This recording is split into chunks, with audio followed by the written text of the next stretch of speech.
one of the women there had suffered and locked into her body some really serious trauma. And this came out when we were allowed to talk about an hour every day about the philosophy and techniques of centering prayer. But at the end of the retreat, Hannah-Laura, our facilitator, who was very gifted at any energy work, took us all out to the clothing optional swimming pool and put this woman in the water, and we all put our hands on her spine, and Hannah-Laura started teaching us how to do some cranial sacral work. And this woman's release stunned most of us. I mean, we just had no concept of the power and the magnitude of this type of work.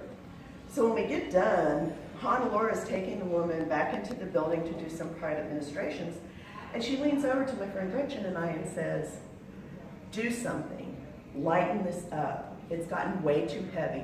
Fix it, I have to go, I'm counting on you, bye."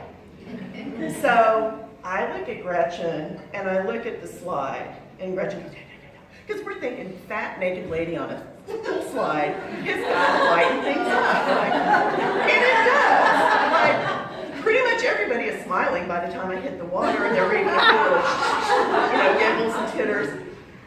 And Gretchen and I are like, "Yay, we did our job, we're so proud of us." And everybody goes on about whatever they were doing. But I had fun going down that slide. So I decided to do it again. This time nobody is watching, including my friend Gretchen, who had been throwing water on the slide. Yeah, you know where this is going. So I jump over the top of the slide, throw out my hands in a sign like, "Whee!" until the sound of my buttocks hitting the dry section of the slide brought forth this unified, horrified gasp as there's this loud screech, and by the time I'm just gingerly loop walking down to the end of the slide, well, I mean, everybody is hysterically laughing, including me. The idea of a silent retreat was totally blown out of the water. Again, I mean, I have to laugh, right? So, I haven't quite bared my soul to you completely yet, because this retreat that I went on was in the middle of a sad, sorry saga of my life that really challenged my ability and my willingness to stay on this earthly plane. I had sat down at my altar and said, "Okay, God, I need to be less in my head, and I need to be less motivated by financial concerns. Help me, please." And in the ensuing months, the fact that I had a traumatic brain injury that eliminated my short-term memory so I couldn't be in my head, coupled with a destroyed immune system and incapacitated lungs, and having to watch my daughter go through all of this at the same time, that really overshadowed the fact that we had lost our house and everything in it, and had gone from, basically we're now supporting 2 households on 40% disability check. So I got what I asked for.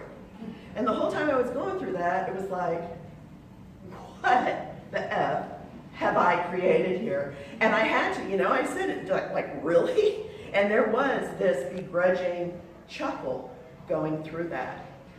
But the begrudging chuckle woke up the memory of those times when I had chosen joy in situations that a lot of people would have found mortifying. And that memory of that ability, and it also brought up my awareness and my belief that really no situation can dictate how I feel or how I look at my life. And so those reluctant and recalcitrant giggles really brought me to saying, you know what? I can do this. I choose to survive this situation. So laughter, my ability to laugh at myself, was my light and my lifeline.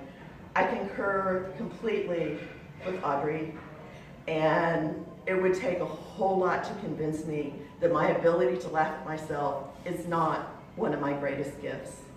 So with that, I wish you all bright, bubbly laughter and brightest blessings.